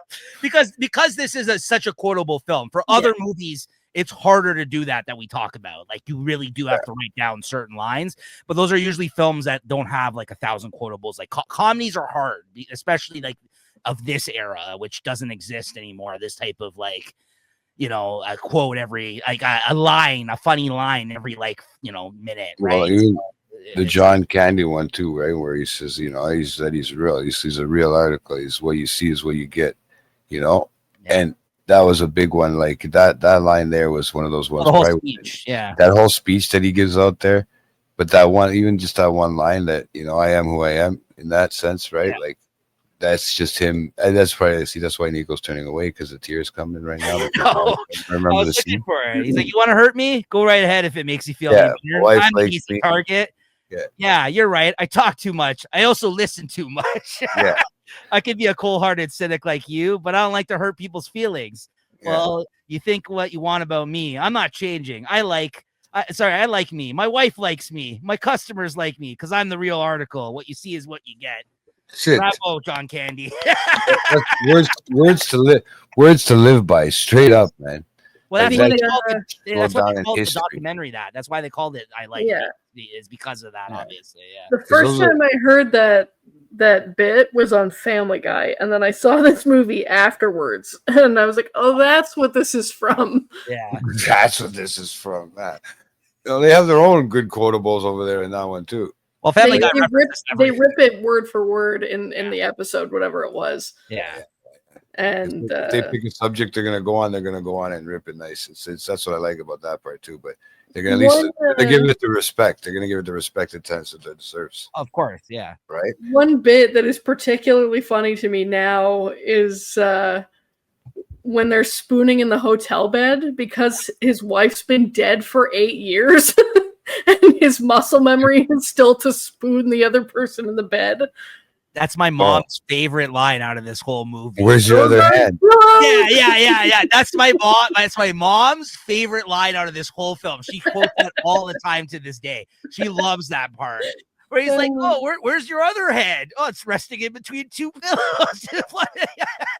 Those aren't pillow. And then they do like that. They're like, how about the Bears? Some of the Bears last week. Yeah. Actually, the Bears played pretty good. I Yeah. wasn't enjoying that, They talk about some manly shit. Yeah. Shake off this gay energy. That's my mom's favorite line of the whole movie is that part. Those aren't pillows. She used to quote that all. She used to say that line all the time when I was growing up. Those aren't pillows. But that position, that muscle memory never goes away. I fucking sleep like that every night. Funny. It's funny to me. And kissing his ear. Yeah. The other. I don't do that. I don't other have a pillow line here now. My long pillow. when they're driving in the car and he says, "Let's say something we don't like about the other person or whatever," and he goes, "I'll say one. You play with your balls a lot." And I was like, where are they going to euphemize this? But then he's actually talking about how much he plays with his balls. I'm like, what? Yeah, Larry Bird doesn't do as much ball handling in one night as you do in an hour. Then the best though is the final line when he's like, "You know what would make me happy?" Steve Martin says, he's like, "What? Another set of balls and an extra pair of fingers." You play with your balls a lot. He's like so pleased with himself for coming up with that, right? He's like, "Yeah, sure, I don't know." I was also reading that the original cut of this movie was 3 hours and 40 minutes long. See, But like this is where I feel like there's a lot of shit that was missing. They didn't release that though. They edited it down to 2 hours. but I think it's on the 4K. I need to get. That's what I'm saying. I gotta get Nico, No, the but Jay, 2 hours. but Jay, this is in your head because you probably have never seen the extended version. They No, never played but it anywhere. at one point it had to have come out on VHS before it even came out. Like there was I a don't time think I so. might have seen this. No, because I feel like there's scenes that have dropped. Maybe they just were during dropped. the credits or something. no, but like- Jay, it's not even on the Blu-ray. I think the 4K is the first time that it's been released, like on an actual like physical media. I think, or But on TV. before it even went on TV. There's they no way used- they would have They played used a to 3-hour edit it version certain of this things. film. No, but that's what I mean. Apparently They the used to say trailers fitted showed to a lot of the fit deleted time scenes. quality. Do you remember on the television it would say this film has been modified Yes. from its original version to Yeah, fit a time slotted period. but they probably would have cut stuff away from this film to fit But it this on. is where I feel like maybe on the streaming that I had seen it, or even, but you would think on like Prime or whatever they wouldn't do Right. that, right? Because it would still say an hour and 40 minutes. So I feel like there was parts here that there were scenes that were dropped that I feel Right. like I had seen other like extensions to it. You Jay, know, they you used know, just a deleted lot of- scenes to make the trailer for the movie. So maybe you'd seen the trailer Maybe. And there's scenes that are in the trailer that are not in the movie. They've also been online. Like they've been online. So maybe you're right. Maybe they were somewhere, but it's not on the Blu-ray. I'll tell you right now, the Blu-ray I have, it's not on there. So that's why I'm like, I kind of almost want to get. But I'm thinking even before, even maybe DVD or VHS. That's what I'm saying. Like before. Maybe DVD. You're right. Maybe it wasn't. You know what I mean? Like at the most I've seen is I've never owned a Blu-ray really like that to watch a movie. So I've seen some of the scenes on YouTube. I didn't rewatch it for this talk because I felt like it might confuse the conversation of scenes. So I didn't want to do that. But some of them, if not all of them, are on YouTube. I know that for a fact. And the ones that I've seen, they're good scenes too. Like they just needed to cut things out of this film because of the that's what I mean, the length, right? Like, this is why like Apatow, like Judd Apatow took a lot of inspiration from this type of stuff, like as well. Like same thing. Apatow's movies are all about growing up essentially, and it's also got some heartfelt like theme to all of his films. And same thing, he lets them riff and the improvise stuff, and again, very long films. Like his movies are 2+ hour comedies, and for some people they don't like that, right? But I feel when you got guys like of this caliber cooking and just coming up with funny shit, like why not? Like I would have watched an extra hour of this movie, honestly, if it was there, if it was part of the stream, like part of the Blu-ray, I would have watched it, right? But it's not. Like, but I get it for audiences back then. Now we're more like, oh, people expect to spend 3 fucking hours at the movie theater now, right? But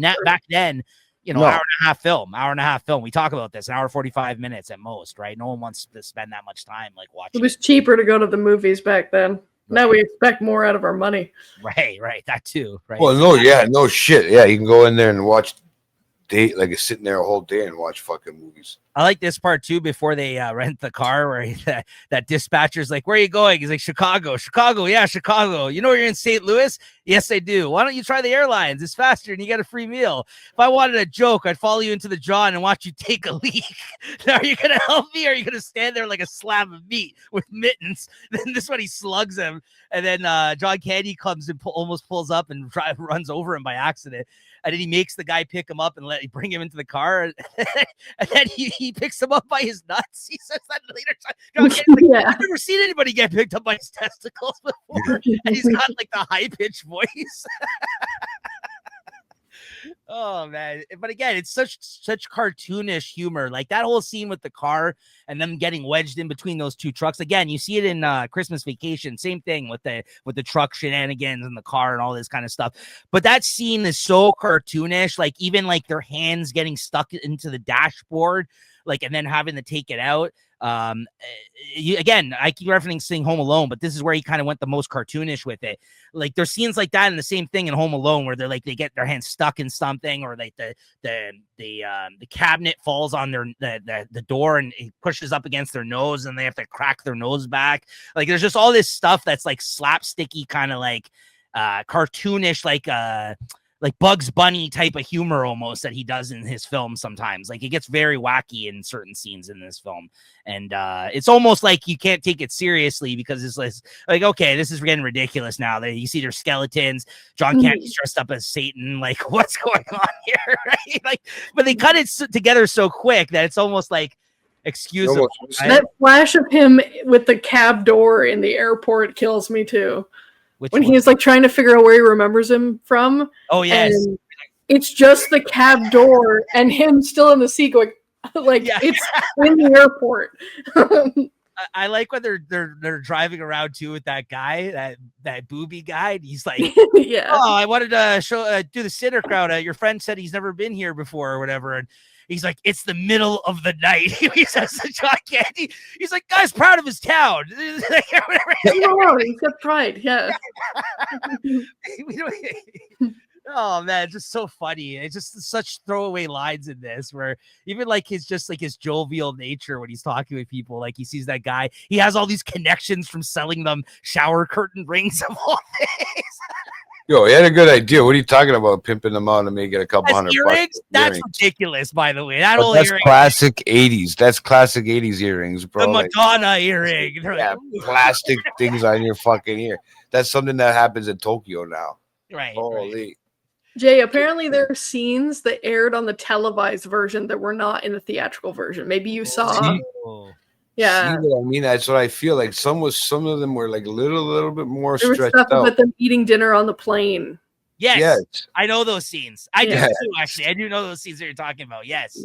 I've never seen that. Like the There's stuff that they're referring to here, I don't know, but There's this scene where he's eating a hot dog and smoking a cigarette at the same Yes. time. Yes. Yes, it is fucking an all-time scene. They should have kept that in this because there's all that talk too at the airport where he's like, "Hey, I'll buy you a hot dog and a beer." He's like, yeah. He's like, Yeah. "No, just a hot dog then." No, a Slurpee. He's like, "Sir, please." He's just like, "Stop talking to me." Like, it's like, You know, no, he No, literally eats a hot dog while smoking a ciggy in this scene. I'm just like, Well, then you're this- like, well, you can see why John Candy didn't survive. well, there's a lot of stuff that I feel like John Candy stretched out too when it came to dialogue. Of course, he's just That cooking. they just edited it out because it was easy to snip, Yes. right? Like it was in between other funny fucking comments, so you wouldn't really notice it unless you've seen it somewhere once, and you're like, that's why I feel like I seen it, right? I had seen parts of it that I watched this time, and I had to. That's why I even checked on Prime, and Prime only said an hour and 40 minutes, and I was like, okay, so this film says only an hour and 40 minutes, but where am I missing again? I thought maybe I'm mixing it up with Home Alone, maybe I'm mixing it up with Blended together. no, even like with the Father of the Bride stuff, because that's the same sort of style house and shit like that with Steve Martin, and that's type of lifestyle, businessman type of person. But I just felt like maybe I was missing like Uncle Buck stuff, and It blends together some of it. Yeah. a lot of it did, right? So I was like, what am I missing? Like I feel like the scene stretched longer than this before when I watched it, right? And I thought at first I was just high. I Right? like no, you're not wrong. I like too the scene at the start where he's trying to get out of the office and that guy's like, he's like looking at those boards and like they're like leading in, like Steve Martin's like got this like lead in face. He's like, yes, like Yeah. and he goes to open his mouth to say something. He's like, he just leans back. Like, they're like, oh, come on. I just like a lot of like funny, like reactionary type stuff and physical comedy in this movie too. Like Steve Martin's hilarious in those scenes. He does a lot like just by reacting and playing off of John Candy, right? Part of like John Candy's like, oh my god, we've been robbed. You think so? He just like talks like yeah. Yeah, I feel like that scene was longer at one point. Like I mean, when she came It in to is. steal the money, right? It is. Yeah. So because it just was like, okay, where did the rest of the scene go? Originally, that kid was the pizza delivery boy, and they didn't tip him well enough, and that's why he comes back Yes. with money. But that's where I mess up Home Alone, I think, with this fucking movie. Because of the pizza delivery fucking kid with all the fucking pizzas. So there's a lot of fucking little And the scene where he spills the beer is in that deleted scene thing. That makes sense. So some of the things they're even referencing, you could kind of feel like it does feel like something's missing in some points of the film, but it still works without that. Of reference. course. Yeah. But that just shows that they They made edited well. but they not that's just edited well, but these guys had so much dialogue that you couldn't Right. even tell that they edited it. Right. Yeah. Right, that they were so able to blend their fucking comedy together at any given point. It didn't matter where it was. Yes. Right? It just felt seamless. Yeah. I liked too the part where those those like hillbillies pick them up in the car and the guy's horking the whole time. He's like, he's doing nothing. I know that probably made you sick.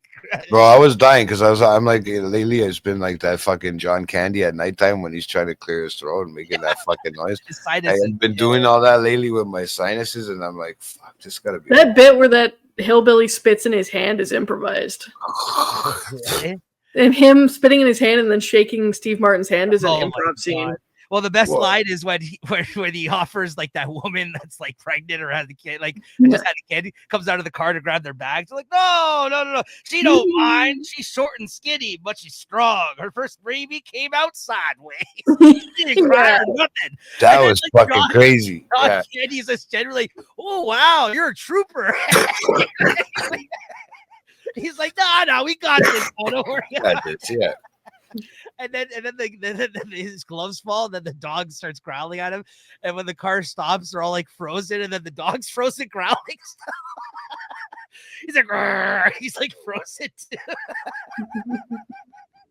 Yeah, he's stuck there like that. They fucking got the dog died during filming, and then they just fucking ended up. They forgot they left it outside. It died like that, and they just taxidermist it or whatever. Made it look like a popsicle. Oh my god! And the other lines or quotes from you guys? Fuck. Let's see. Where they're driving the wrong way on the highway, and they say that the other guy that's honking at them, he's drunk. How does he know where we're going? Yeah, he's like, yeah. How would he know? He's like, yeah. Okay, thank you. When he gives him that gut punch, you know, you could for slugging me in the gut like that. You could have killed me for slugging me in the gut like that. You know, that's how Houdini died. I really like the I scene. love that too. So random. But I'm like so random. I'm wondering, is it that really how Houdini died? No, I don't think so. I think he died in like one of his eyes. Yeah, right. Yeah, he was Like, doing a trick and he died. Yeah. But that's why it's such a funny throwaway line. That's got to be improvised. Eh? yeah, bro. He died that way. It's just a one-liner, like, you know. Okay, yeah, he took a gut punch. I Yes, had that but written down too. Yeah. they literally just like these are what I'm saying. Like even at the end of a bunch of fucking quotes, he just throws a quote in there. It comes out so randomly, like not even a quote. It's just a fucking line that he just has like a throwaway. These guys, that's what I love about comedians like this. They're so good at like fucking making a story. No, just making a story out of their, you know, bullshit life or whatever they've been going through. Well, even just with the reactions, like when the car goes up in flames and they just turn and both look at it, they're just like laughing. They do like a double take. They're like, but then they just start laughing. Like, what else are you gonna do with that? And then after he's like, "Oh, this isn't so bad. They can buff this out, no problem." Yeah. Oh yeah, it's not so bad. Yeah, the fucking whole side of the car. He's like, "We can laugh now. We survived." And then the car catches on fire. And his wallet's inside. Of course.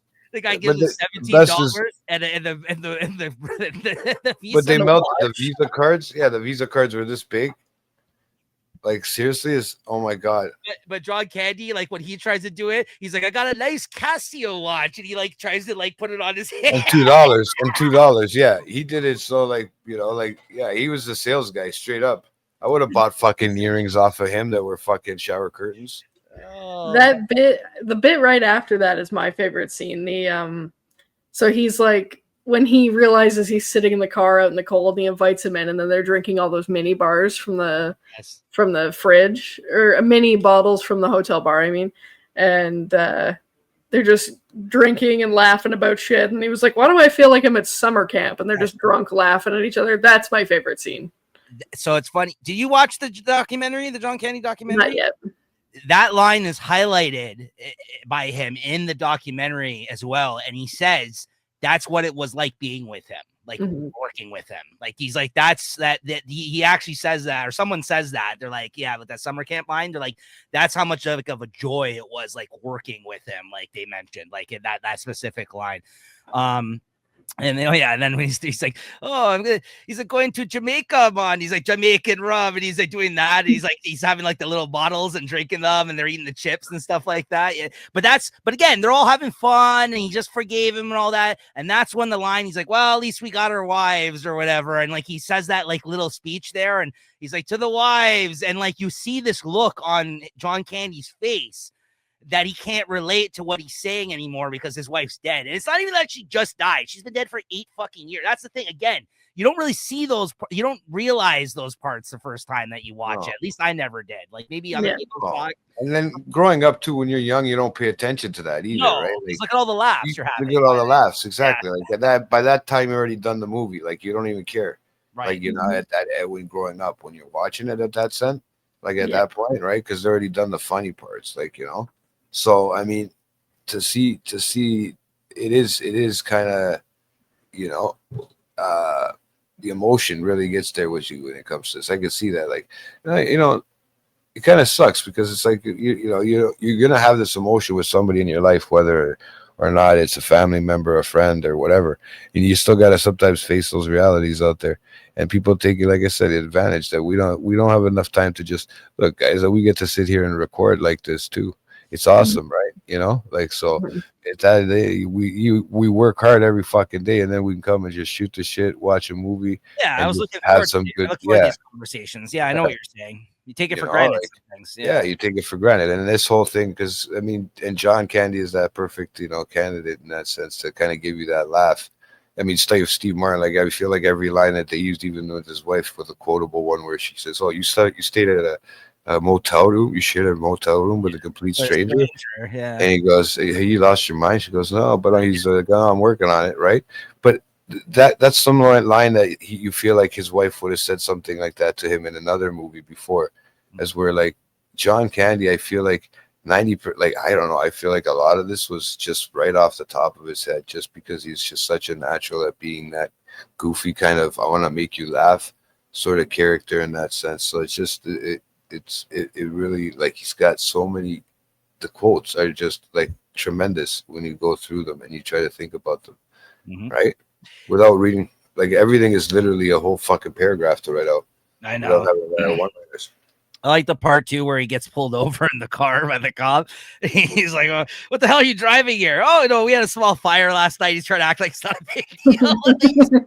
He's like, "But we caught it in the nick of time." He's like, "Do you have any idea how fast you were going?" "Oh, funny enough, we were just talking about that. You see, our speedometer has melted, so we can't tell how fast we're going."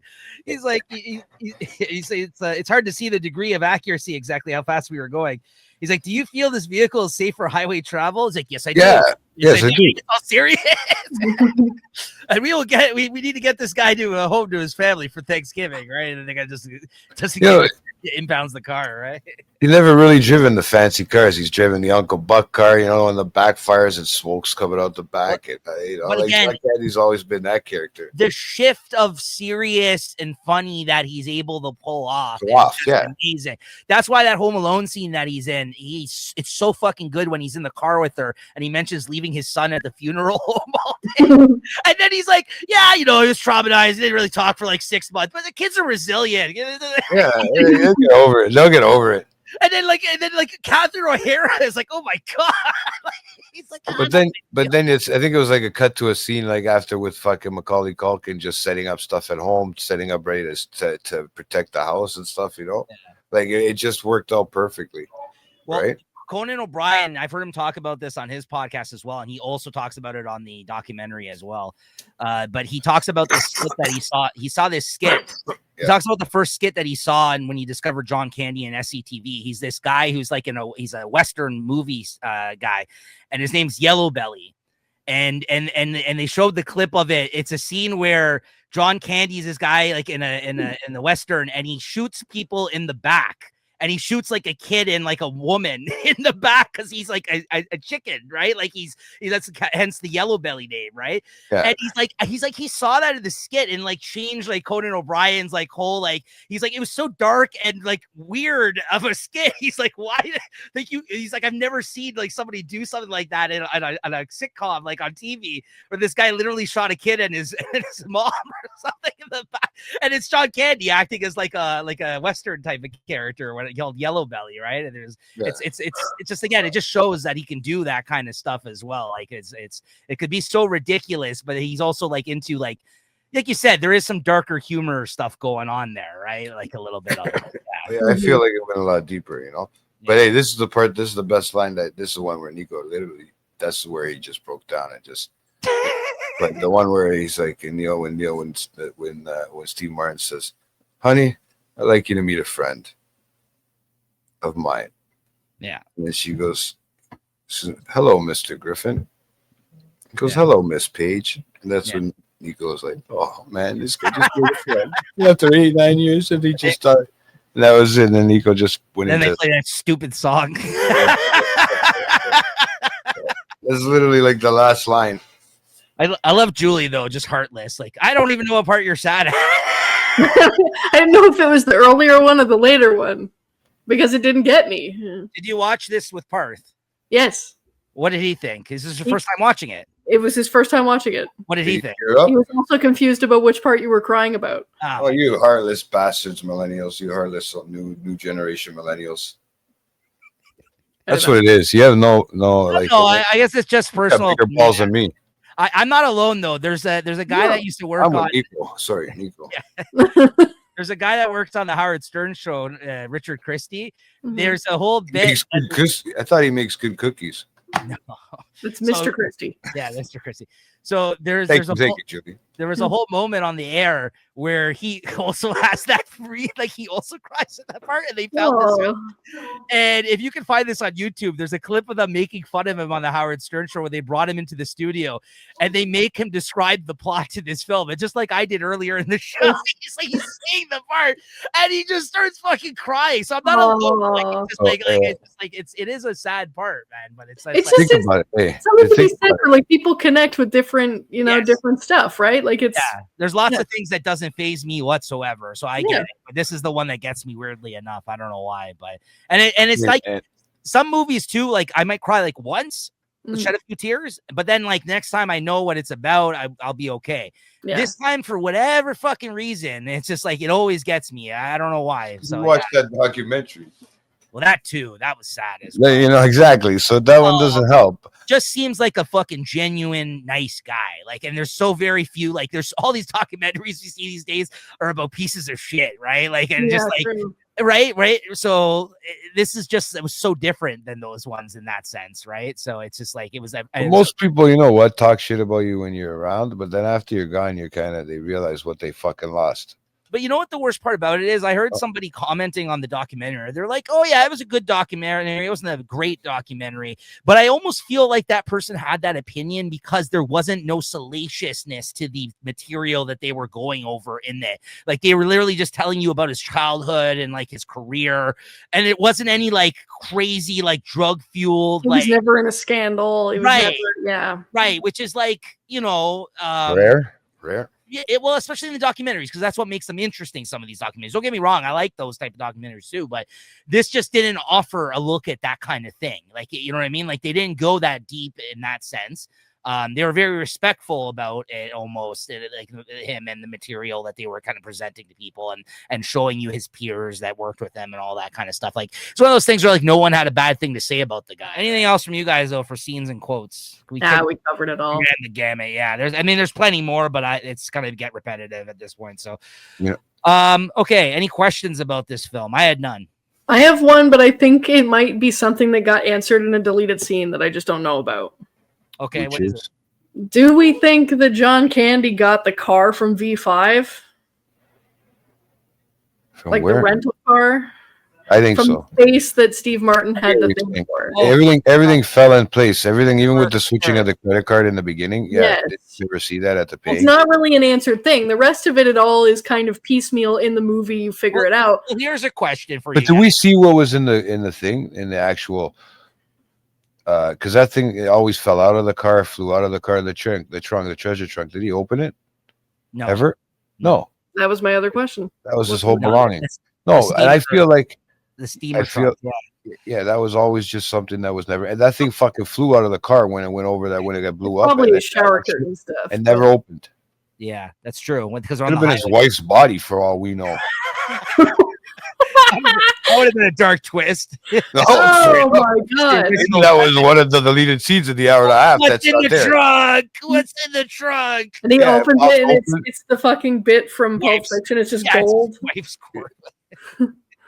Oh my god! No. Sorry, dude. It just came to my head right now. Like, I mean, So Christine looked it up when we were watching it the other day. She actually, the woman in the picture is actually a woman that's like in other things too. Like that's his wife in the picture. I forgot what she mentioned that she's in, but Mm. like some pretty notable things. So it's just funny that they just used her as like a throwaway, the Well, picture. But I have a question for you guys because Julie just brought something up here. Mhm. And you can add to it after Jay. I was going to Yeah. ask that if that's the case, what did you ask about the same place with the car? Don't you think like some of this, although some of it obviously was coincidental that they crossed paths at a certain point, I think he was kind of like, Like, was he doing it on purpose to? yeah, that's what I got. this is why he took his credit card at the beginning, and that's where everything got all messed up. If you notice But at But, the but diner, Steve not his Martin fault. takes his credit card. That's not his fault. I know. It's the hotel guy's fault. But They it gave him worked back out the wrong perfect. card. Yeah, yes. it works out perfect to the way it plays It out. kind when of he forced went them to come things. back together. But there's a couple of times where he's totally all in on being his travel partner, and Steve Martin's like, "Listen, we're not getting anywhere together." Like there's one part where he gets really upset. like before he goes to rent the car, like he gets like uppity. He's like, no, just gives him all the money that he got from selling the earrings. And he's like, no, I'm fine. He's like, all right, I'll talk to you later. Like, he's really mad at that part, right? Because he's like, hey, why don't we make a thing of this, right? Like, it's kind of like Sinbad trying to team up with Arnold Schwarzenegger and Jingle All the Way. Yeah. He's like, we're a team now, man. Like, he was just like, he had no interest. Like multiple times, he's trying to like stop, like from brush them off. But and there's something that- kept bringing them together too. Well, there was a scene too where he kept like groaning about it. He didn't want to fucking fall into his traps. Like there's a part where they get off the train and he sees him struggling, and you see John Candy look back and look at him, and he just looks at him. And he's just like, I don't want to go help this guy. And then he's just like, fine. He just turns his back, and then he runs up and helps him because he feels bad for the fucking guy, right? So like, there's so many times where he tries to push him away, and like John Candy kind of like forces himself onto him, whether it's like through sympathy or whatever else, right? But like, I think he truly was like trying to finagle his way back into his life, like throughout the journey. Though I felt like For sure. yeah, some of it was coincidental, but other times I felt like it was purposeful. Now, the start of him stealing the cab, I don't think that was purposeful. Well, you know what? I kind of do, because if you remember, if you go back to the beginning scene there, you see Steve Martin put the bags on top of how did he not see the that crate, shit? I know, and they right? went in the car and the cab on the way to the fucking airport. But then at the airport, you never see any mention of him picking up that bag or whatever or anything like that. That bag went specifically in the cab ride with John Candy to the airport. Achete or whatever the thing, this big whatever they Yeah, call wherever they put your suits in or whatever. Yeah, that thing that you hang your suits in. Yeah, he laid it the way he laid it, like double folded like that on the fucking. The way that he's running down the It's like- street with it, and he's like so ridiculous when he's like Bro, but that him and Kevin Bacon scene, bro, that was the best. Honestly, Kevin Bacon's in every day. When they say Kevin Bacon, or they say of Kevin yeah, Bacon. he's in everything. Like he still like he kind of almost looks almost exactly the same too as he did back then. Like okay, yeah, a little bit older, but I mean, it was just funny. Oh, he's an all-timer piece of shit guy in a movie though. Like if you all right, any other questions though? That was all. That's what else we got here? Movie pairings. I kept this short and sweet, but I think I got some really good ones here. And like I said, this kind of clearly inspired a lot of these type of movies that come. I think one of the most modern, there's probably more that I just didn't think about, honestly, these road trip type movies, like in the stuff with two guys that don't get along with one another, like Odd Couple type of situations. But I didn't delve too deep. I just went with the ones that came to mind. A clear rip off of this film that's like a more modern version of this is Due Date with Zach Galifianakis and what's his name? RDJ. Yeah. Robert Downey Jr. Downey Jr. Yeah. So that one's a clear rip off of this film. It's the same thing, but in that one, he's trying to get home to his pregnant wife who's about to give birth, instead of just getting home for Thanksgiving. That one, but same thing. Two guys that he can't stand Zach Galifianakis' character, and this is like off of the popularity of The Hangover when Zach Galifianakis was huge when that movie came out. Like he was bigger than Robert Downey Jr. Who's also big, I guess. This is after Iron Man, I guess, still too, right? So, Due Date is a good example of exactly what this movie is, though. It's like a clear rip off of it. Carbon copy. Yeah. Yeah. Then, if you want to go with other John Hughes films that have a lot of similar type of humorous bits in it, or just like the whole Chicago aspect of it, or the same type of humor or characters, you got to go Christmas Vacation, National Lampoon's Christmas Vacation, or you got to go Home Alone. Those are the two that go along with this, that pair perfectly with this. Again, because this is Thanksgiving. You could start off with this movie and then watch either of those movies for the Christmas, kind of Thanksgiving through Christmas, right? Between those two. And then I wrote Tommy Boy down, which is also a type of film I also wrote that. like that, with another big fat man, Chris Farley, which is exactly the same thing once again. And he's another salesman in that. And they're going across the Midwest trying to make sales. Dan Aykroyd makes an appearance in that film as well. and it's like another, again, Chris Farley was like the other type of John Candy type of guy. It seems like that kind of filled those shoes in a way, in the sense that he's a big, jolly, funny, bigger guy. I mean, let's be honest. I mean, that was kind of like, again, they got typecast in these roles, and that's the reason why some of these guys weren't happy with like what they got offered, right? So at a certain point, right? But that's again, and what's his name plays David Spade plays the straight man in that film. He has to like react to the stupidness of Chris Farley in the movie. So yeah, another perfect pairing in my opinion. So those are my movie pairings. Julie, I don't think Jay, do you have anything? Or yeah, I was gonna say your Paul Rudd movie this year that we seen, man. Fucking Friendship. Yeah, that's a good one. Yeah. You know what I mean? Because he's almost got his cry out for help sort of thing. Yeah, that's a way darker version of this. Very dark version of this, though. If you really think about it, I mean, what's that other guy that's in that movie? I think it's Julie's favorite comedic actor. Chris Tim's.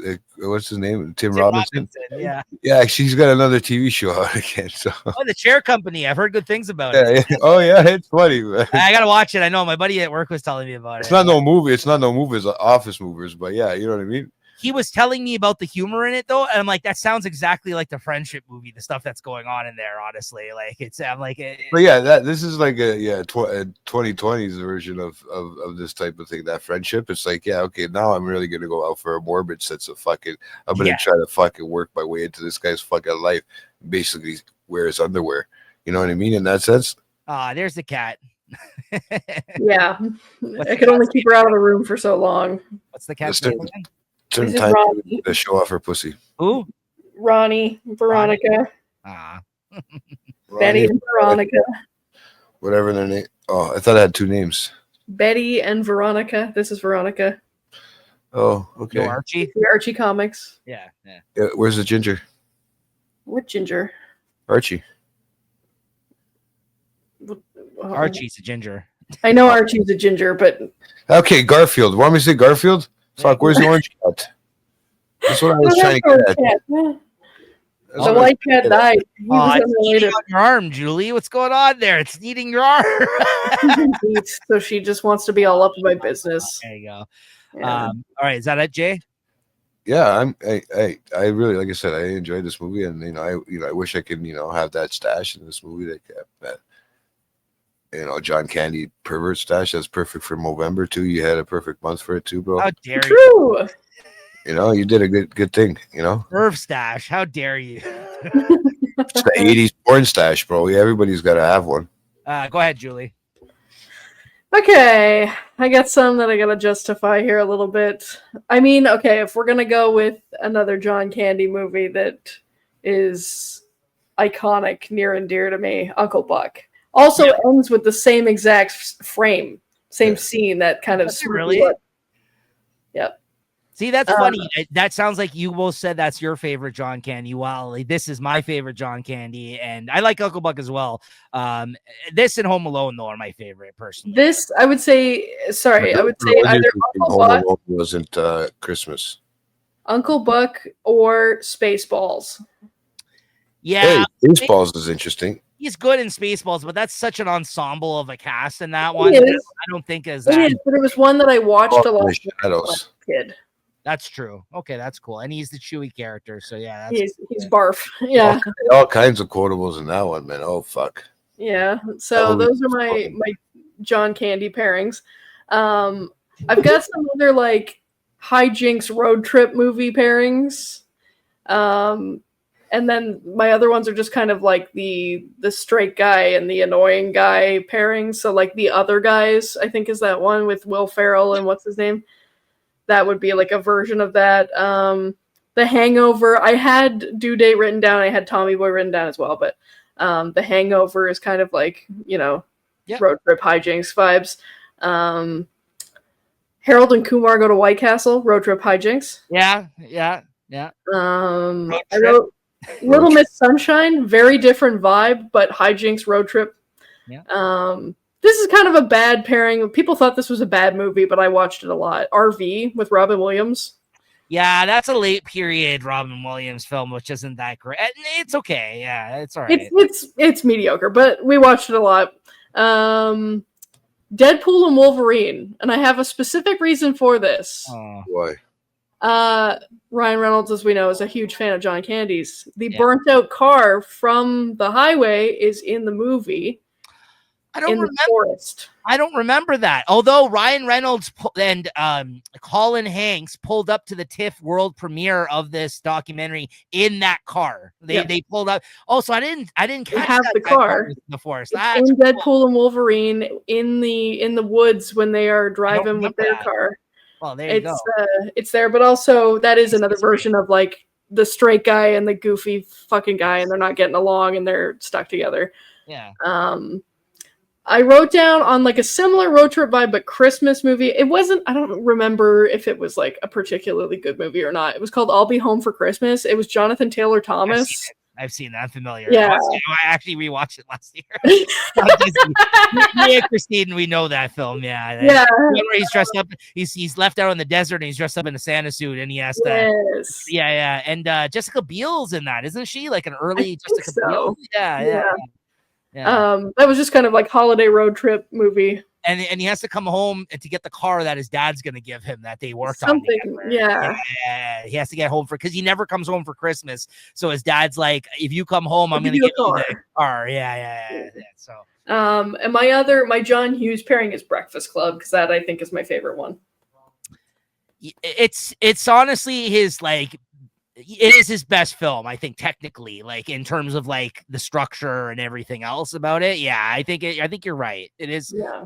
I mean, people would argue Ferris Bueller too in that same vein. I think this one too. Yeah, I would have put that down as well. This for me, like I know he's involved in National Lampoon's Christmas Vacation as well. Like I would probably say that's my favorite, but this is probably the funniest in my opinion. Like I just think this. I think there's a lot of. Again, I watch it every year and it still holds up. I think there's a lot to say about that because even though I like comedies of this era, there's not many I would rewatch willingly like all the time, but I do, right? So, anyways. Good pairings though. Nice. Yeah.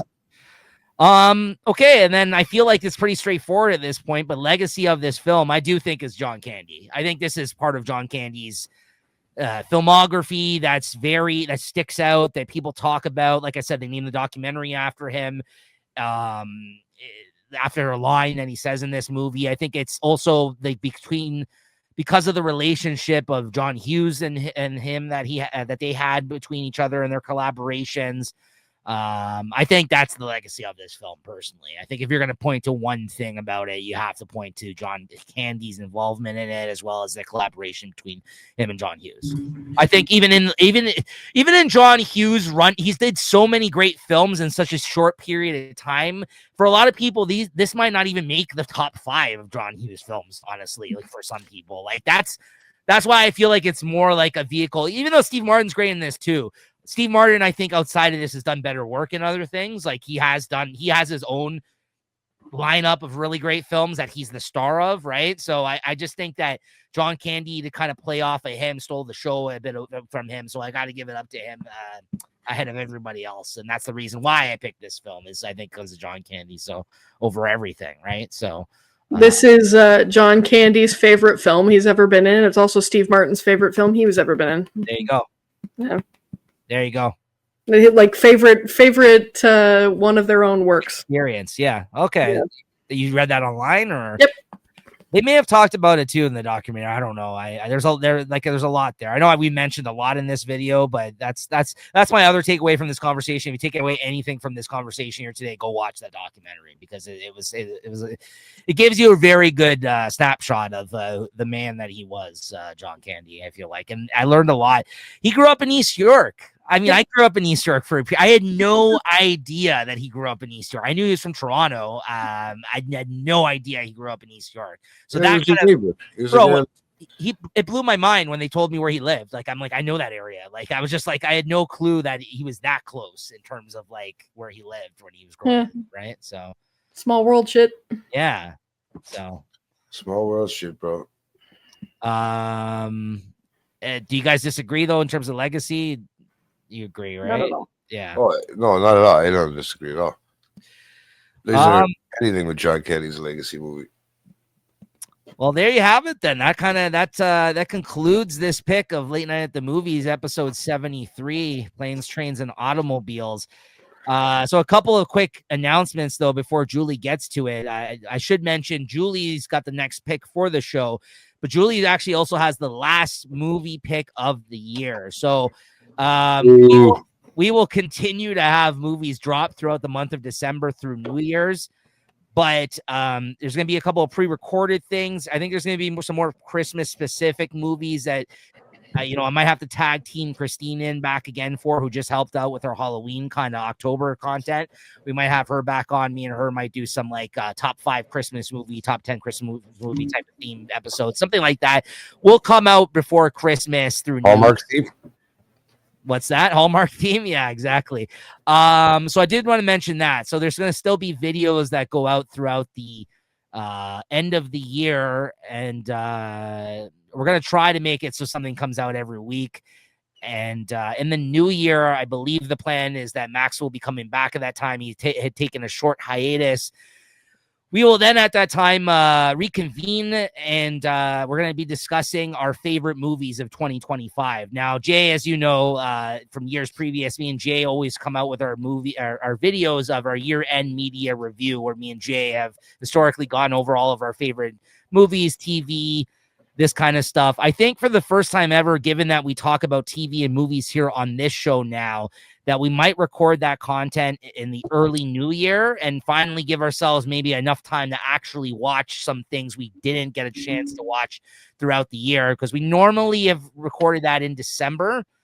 So if you guys have never seen those videos, by the way, we have them in a playlist here on the YouTube channel, and I think special videos or something that I forget. So it's called something like that, the playlist. But me and Jay, every year for like the last 5 years of doing Late Night Chat Network, we've always done these videos where we talk about all of our favorite movies, TV, music, podcasts, and we really kind of get into discussions about things that we really enjoyed out of media throughout the year. But now that we've done Late Night Chat Network post Late Night Chat, and we've kind of centered in on pop culture topics. Yeah, and we have more hosts kind of talking about that.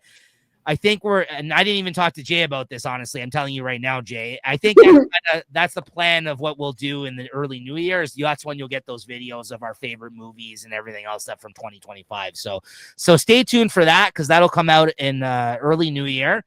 We should have Max back to the show with his first pick back as a result of that too. Also, it's going to be the nominees will be discussed of the Oscars are going to be coming out, I believe, around that time too. So we got a lot of stuff to talk about early New Year. So if you find that the shows are lacking or not of what you expect in terms of our movie reviews throughout the end of the year, enjoy some time with family like this movie, tries to tell. Go eat some turkey. Yeah, that too. Yeah. Enjoy yourselves. Enjoy the holidays. We'll see us back in the new year.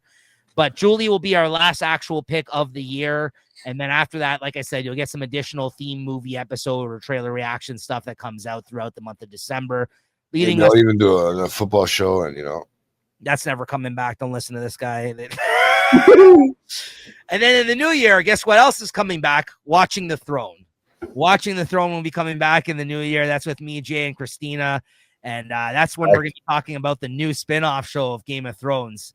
I can't wait for that. So that'll be a lot of fun. So make sure to tune in for that as well. I got the scotch for the Seven Kingdoms, buddy. Don't you worry. There you go. I think you should bring that over. And we should crack that bottle open. I crack like my eye. Fuck that shit. That's going to be worth gold one day, bro. But there you go, guys. There's all kinds of videos and new content and different stuff coming out in the new year.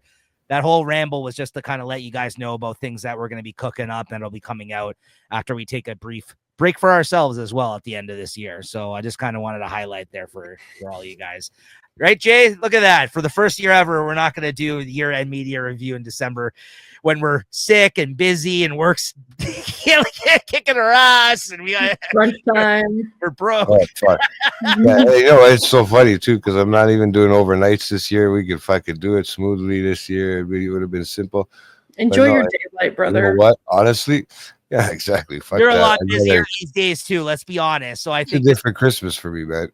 It just didn't seem right for us to record anything without Max, though, too, right? So I'm like, you know what? We got to wait for Max to come Let's back. make it all about Max. Well, no, he's part of the show. Shut the fuck up over there. I got to throw a jab in here in every episode. Come on, man. No, I haven't seen him. I missed the guy. I he's haven't too seen him. sensitive for that. Don't do that. I know. He'll retire from the show like me. Here we go. That's it. I'm so upset. All right, And- Julie. So why don't you hit us with your last pick of the year? Better be a doozy. Damn, it's a lot of pressure, dude. Okay, so Drum roll. Come on. Oh. What is it? So here's the thing. See, it's only fair. Nico picked a movie that makes him cry. The problem is, I got 2 movies that without fail, I don't need any more crying fucking movies. they're really good. My initial choice was Pan's Labyrinth. So that's our next and last movie pick of the year. It was just Julie's pick. Should come out the first week or 2 of December. Make sure to check out our other theme episodes that will be coming out throughout the month. As I mentioned, make sure to like and subscribe, and check out some of our other videos. We do movie trailer reactions. We do theme episodes. We're going to be coming out with an animated film, top 10 animated film show that comes out with a special guest that'll be in the feed by the time you check out this. So, yeah, make sure to like and subscribe and enjoy, and we'll see you guys next time. Thank you to both Julie and JT here. We'll see you guys next time. Later. Peace out.